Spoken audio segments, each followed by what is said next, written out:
مرحبا وكيف الحال؟ دخولك في الحمية الكيتونية هي رحلة شيقة مليانة بالتغيير. خلالها بتغير عندك مستوى الطاقة في جسدك اللي عادة بيزيد، سعادتك بسبب هدوء أعصابك، بالإضافة لخسارة وزنك اللي بترفع ثقتك بنفسك وبتحسن بشكل عام وعلى العموم أكيد صحتك.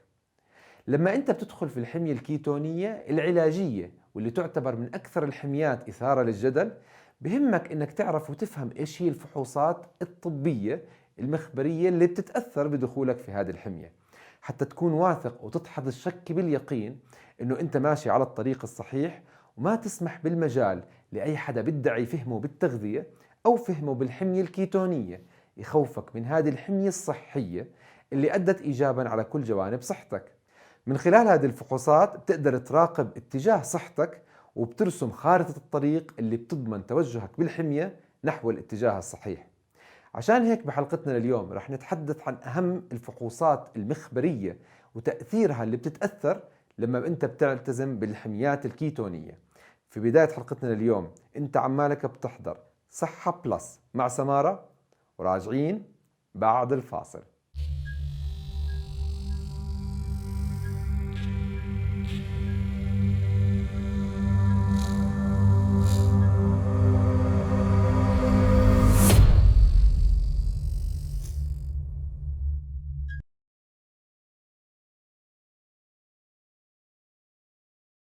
يهدف دخولك في الحميات الكيتونية إلى إعادة ضبط وتنظيم هرموناتك في الجسم، واللي بتتأثر بشكل إيجابي بانخفاض أهم هرمون بيأثر على كل هذه الهرمونات، ألا وهو هرمون الأنسولين.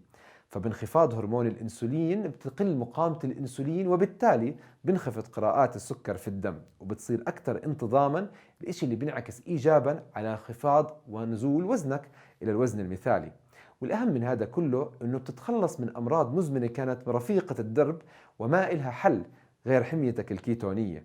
فمع التزامك بهذه الحمية بتتخلص وبتتشافى أو بتنظم السكر للناس اللي عندهم السكري النوع الثاني، بنخفض الضغط عندك وبتتخلص من ارتفاع ضغط الدم، بتعالج تسيس المبايض عند السيدات، الكبد الدهني، بالإضافة إلى تحسن وظائف الجهاز العصبي وإعادة بناء الخلايا المتضررة، بالإضافة لتقليل الصداع النصفي ومشاكل الصرع، بالإضافة إلى تحسين عملية الجهاز الهضمي والأمعاء والقولون والتخلص من النفخة والغازات اللي بتحرجك وبتزعج الآخرين منك، بالإضافة إلى أنه بتحسن كفاءة النوم وبتزيد نشاطك وبترفع من كفاءة جهاز المناعة عندك، ناهيك أنه بتقلل من استمرارية تفاقم مشاكل الناس اللي عندهم أمراض مناعية زي بدايات السكر النوع الأول والهاشيموتو. وحتى تتمكن من مراقبة التغييرات الإيجابية في صحتك وتقدر تقيم وتعيد برمجة النظام الغذائي العلاجي اللي انت عم تستخدمه في الحميات الكيتونية، ضروري تفهم ايش هي الفحوصات الدورية اللي انت لما بتعملها هي عمالها بتتأثر بالحمية الكيتونية. من خلالها بتقدر انت تفهم شو عم بصير بجسمك وشو تغير في أكلك. عشان هيك في بداية حلقتنا قبل ما نحكي في كل ما يتعلق بالفحوصات المخبرية، لا تبخل على غيرك بأنك تعمل شير المحتوى لأكبر عدد ممكن من الناس، وأنك تشترك بالقناة وتكبس عشارة الجرس، تعمل لايك. جيب فنجان القهوة، ورقة وقلم، وخلينا نبلش نحكي في كل التفاصيل.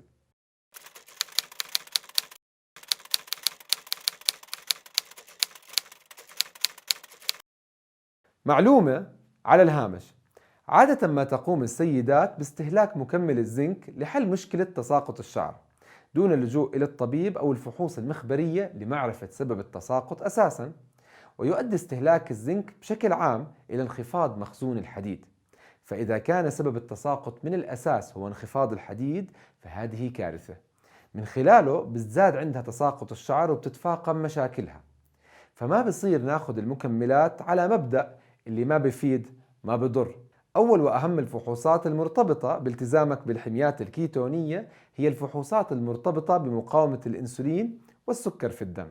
فمن خلال هذه الفحوصات أنت ممكن تراقب مقاومة الأنسولين عندك واللي عمالها بتتحسن مع الأيام. هذا كفيل أنه يعطيك شحن وطاقة إيجابية ومحفز لاستمرارك بالحمية بالأساس. ناهيك أنه أنت لما تبلش تثبت وزنك أو أنت خلص تخلصت من مقاومة الأنسولين، استمرارك بهذه الفحوصات بتخليك تعرف إيش هو الحد الآمن من النشويات اللي ممكن تاكلها في الوقت القادم في اللو كارب لما تترك الكيتو، إذا كان بإمكانك تتركه بصحتك أساساً. فأول هذه الفحوصات أو الفحوصات السكر الصايم اللي بتقدر تعملها بفحص الدم سواء في بيتك أو في المختبر. هذا الفحص من أهم الفحوصات اللي لازم يعملها مريض السكري النوع الثاني. من خلال هذا الفحص اللي عادة يفضل عمله وانت صايم صباحا بعد ما تصوم الليل كامل، ببين لك قديش جسمك عماله بيكون السكر فيه وانت ما عم تستهلك النشويات. فعادة بتضلها تنخفض هذه الأرقام لتوصل بالعادة بين ال 65 ل 75 عند الناس الأصحاء اللي ما عندهم مقاومة أنسولين. وعادة يفضل أنك تفحص هذا الفحص صباحا عند الاستيقاظ قبل وجبة العشاء وقبل النوم. استقرار هذه القراءات الثلاثة وقربها من بعض بدل أكثر أنه صحتك أفضل. أما الفحص الثاني فهو قياس السكر التراكمي، والسكر التراكمي من أهم الفحوصات اللي لازم يعملها أي شخص بده يعمل الحمية الكيتونية. فمن خلال قيامك بهذا الفحص أنت بتقدر تعرف وضعك الحالي، هل عندك مقاومة أنسولين، بداية سكري، هل أنت فعلا مصاب بالسكري ومش عارف، وبتقدر تشوف التحسن بقراءات التراكمي خلال الفترة اللي أنت عم تعمل فيها الحمية الكيتو. وعادة بنعمل هذا الفحص كل 3 أو 4 شهور، واللي بيعطيك تقريبا مؤشر عن معدل كامل القراءات العشوائية اللي قمت في عملها في الشهر الماضي أو ال4 أشهر الماضية. يعني تقريبا كأنك أنت فحصت 170 ألف قراءة في ال4 أشهر السابقة، أخذت معدلهم وطلعوا كلك من خلال فحص واحد. أما الفحص الثالث فهو فحص الأنسولين الصايم أو السي بيبتايد. هم أشياء مختلفين، هذا هرمون بينما هذا بروتين. البروتين السي بيبتايد يتم إفرازه من البنكرياس مع الأنسولين، فهو أصلا جزء من الأنسولين وما بيظهر بالدم إلا لما البنكرياس يفرز أنسولين.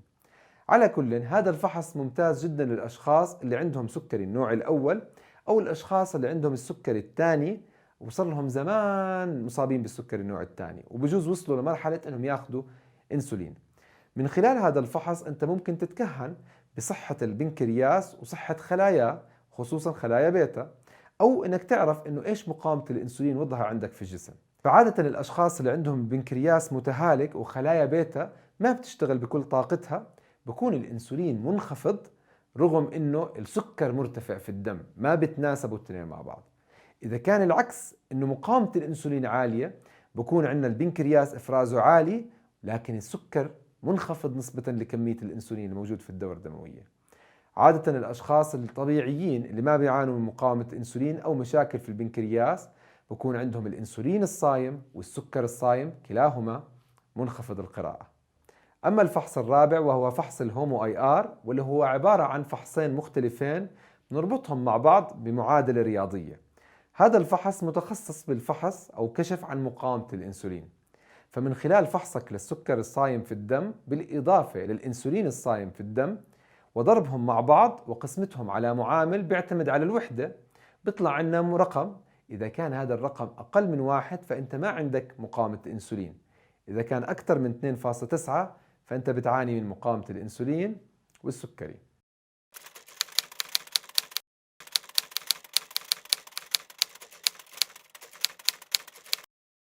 معلومة على الهامش: يؤدي الارتفاع المستمر لقراءات السكر عندك في الدم إلى زيادة إفراز البنكرياس من هرمون الأنسولين، واللي بيزداد باستمرار مع زيادة مقاومة الأنسولين الناتجة عن زيادة إفرازه بالأساس.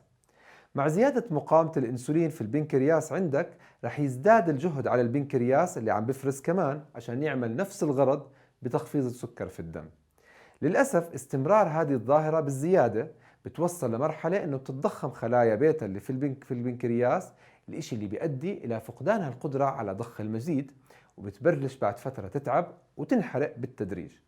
بهذه اللحظات اللي أخذت منك 10 سنوات من العمر وأنت بتطور مقاومة الأنسولين، بنخفض إفراز الأنسولين، وقتها بيرتفع التراكمي والسكر الصائم، وبشخصك طبيبك بأنك مصاب بالسكري النوع الثاني. أما المجموعة الثانية من الفحوصات فهي الفحوصات المرتبطة بصحة عضلة القلب وجهاز الدوران. من خلال هذه الفحوصات أنت عمالك بتفحص فحوصات بتنعمل بالعادة لتقييم صحة قلبك وشرايينك واحتمالية إصابتك بجلطات في المستقبل لا قدر الله. هذه الفحوصات هي الفحوصات الأكثر إثارة للجدل، ففي كتير مؤيد وكتير معارض لهذه الفحوصات ومدى دقتها، والحكي يطول في هذا المجال. أول مجموعة من الفحوصات أكيد فحوص الكوليسترول، ال LDL، ال HDL، بالإضافة للترايغليسرايدز أو الدهون الثلاثية. من خلال هذا الفحص بتنبأ طبيبك باحتمالية إصابة المريض اللي عمل الفحص بالجلطات خلال ال10 أعوام القادمة. طبعا هذه الفحوصات بيّنت حسب الدراسات الحديثة أنه ما إلها ارتباط واضح مع إصابة بالجلطات، ففي فحوص أكثر دقة من خلال النظر إلها للتنبؤ بالإصابة بالجلطات. هذه الفحوص عم نحكي عن CRP اللي هو فحص الالتهابات في الجسم، فحص الهوموسيستين السام في الدم، فحص الفايبرونيجين عامل التجلط، بالإضافة لفحص ال LDL عالي التركيز الصغير اللي هو من تايب A Small Dense LDL. أضف إلى ذلك الفحص الأكثر دقة على الإطلاق هو الكالسيوم سكور اللي ما بغطي التأمين طبعا، اللي بيكون من خلال فحص طبقي لعضلة القلب. وطبعا حتى تعمل فحص الكوليسترول ودهنيات الدم ضروري تروح صايم أكثر من 8 ساعات وأقل من 14 ساعة. ما تروح مواصل صيام يومين عشان تعمل فحص الكوليسترول، بتطلع القراءات ما إلها دخل في النورم اللي كانوا يعملوه لما يعملوا الفحوصات والقراءات المعيارية. إضافة يفضل يكون صيامك مائي، ما تاخذ لا قهوة ولا حتى الشاي. أما الفحص الثاني فهو فحص CRP السي رياكتيف بروتين. من خلال قيامك بهذا الفحص أنت عمالك بتعرف الالتهابات الموجودة في جسمك، فعمليات إغلاق الأوعية الدموية وإغلاقات القلب وتوقفه بسبب هاي الإغلاقات عادة ما بسبقها ارتفاع هائل بقيامة CRP. أضف إلى ذلك أنه بيكشف لك إذا في التهابات في الجسم، وهذه الالتهابات سواء كانت بكتيرية أو غيرها هي من الأشياء اللي بتسبب ثبات الوزن.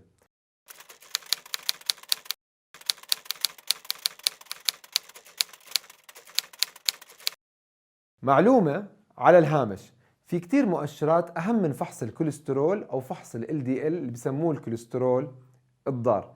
هذه المؤشرات زي حاصل قسمة الكوليسترول على ال HDL الكوليسترول الجيد اللي بيطلع عنا أقل من 4 ل 5 بكون الطبيعي. بينما إذا بدك تاخذ الدهون الثلاثية مقسومة على ال HDL إذا كانت أقل من 2 فوضعك ممتاز. الأدق منهم التنين إنك تفحص إشي اسمه الريمننت كوليسترول أو ما تبقى من الكوليسترول، بإنك تمسك الكوليسترول الكلي ناقص ال HDL ناقص ال LDL، فإذا طلعت أنت أقل من 23 فأنت لو ريسك اوف كارديوفاسكولار، قليل الاحتمالية من إصابة للجلطات CVD. بالإضافة إنه إذا كان أقل من 13 فما بيكون أصلا عندك خطورة. أما المجموعة الثالثة من الفحوصات هي الفحوصات المرتبطة بصحة الكبد والكلى. فعند دخولك للحمية الكيتونية بتأثر كل من الكلى والكبد في هذه الحمية، فيؤدي استخدامك لهذه الحميات إلى حرق الدهون الموجودة داخل الكبد، وبالتالي بتلاحظ أن الأشخاص اللي عندهم كبد دهني بتعافوا وبنشفوا وبرجعوا إلى ما كانوا قبل الكبد الدهني. بالنسبة للكلى فانتظام قراءات السكر عند السكري النوع الثاني والسكري النوع الأول بيؤدي إلى رحمة الكلى من عملية التلف الممنهجة اللي عم بتصير فيها، فبيطول من عمرها وبيخليها تتعافى إذا كانت في بدايات المشاكل. أما إذا كان عندك جفاف بسبب الحمية الكيتونية بسبب نقص الأملاح، أو السكر عندك مش منتظم وما عمالك بتلتزم بالحمية بطريقة صحيحة، أو إنك عم تستهلك مكملات من جنب وطرف وعندك جفاف وسكر عالي، فهو مهلك لصحة الكلى. ففحصك لوظائف الكبد والكلى بفرجيك إنه أنت ماشي على الطريق الصحيح أو أنت داخل شمال. أما الفحص الأول في هذه المجموعة فهو فحص أنزيمات الكبد اللي بنسميهم ALT و AST، ألالين ترانسفيريز وأسبرتيت ترانسفيريز. هدول النوعين من الأنزيمات موجودين عادة داخل الخلايا، خصوصا خلايا الكبد، خلايا العضلات، عضلة القلب، وخلايا الكلى.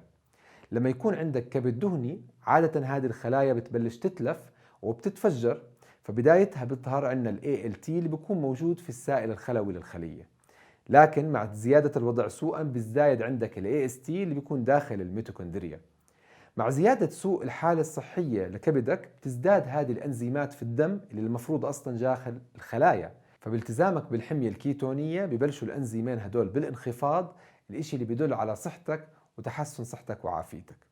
بدك تكون عارف إنه هدول ما بيرتفعوا بس لما بيصير عندك مشاكل في الكبد، بيعرفوا الأطباء من خلالهم إنه في جلطة لا سمح الله، وما تعمل هذا الفحص إذا أنت عامل تمرين رياضي في اليوم أو اليوم اللي قبله، لأنه عملية هدم العضلة بيطلع الأنزيمات من خلايا العضلية أثناء عملية هدم العضلة واستشفائها.